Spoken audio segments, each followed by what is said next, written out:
இன்று நாம் எண்ணக்கூடிய எல்லா கேள்விகளுக்கும் பதில் வட்டி வாங்கினால்தான் பில்லியனராக ஆக முடியும் என்ற ஒரு எண்ணத்தில் நாம் இருந்தால் அவர்கள் மட்டும் எப்படி செல்வத்தை அதிகரித்துக் கொண்டே போகிறார்கள் என்ற எண்ணத்தில் இருந்தால் இந்த ஹதீஸை கேளுங்கள்.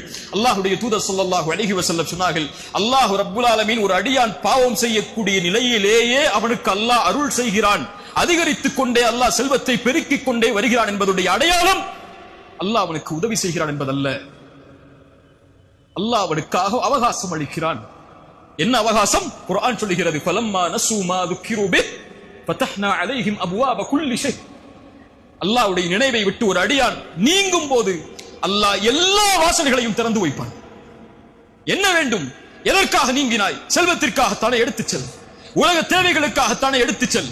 அல்லாஹ்வை மறந்து, குர்ஆனை மறந்து, ஹதீஸை மறந்து இந்த துன்யா தான் உனக்கு வேண்டும் என்றால் இதோ தருகிறேன் என்று விரித்து விடுவான். فلما نسوا ما ذكروا به فتحنا عليهم أبواب كل شيء حتى إذا ما فرحوا أوتوا. அவர்கள் அல்லாஹ் கொடுத்ததிலிருந்து நிம்மதியோடு இருக்கும் போது அகத்னாஹும் பக்தா, திடீரென அல்லாஹ் பிடித்துக் கொள்வான். அதற்கு பிறகு அவர்கள் நஷ்டவாளிகளாக ஆகிவிடுவார்கள் என்று அல்லாஹ்வுடைய தூதர் ஸல்லல்லாஹு அலைஹி வஸல்லம் அந்த செய்தியை கூறிவிட்டு எமக்கு எச்சரிக்கை சொன்னார்கள்.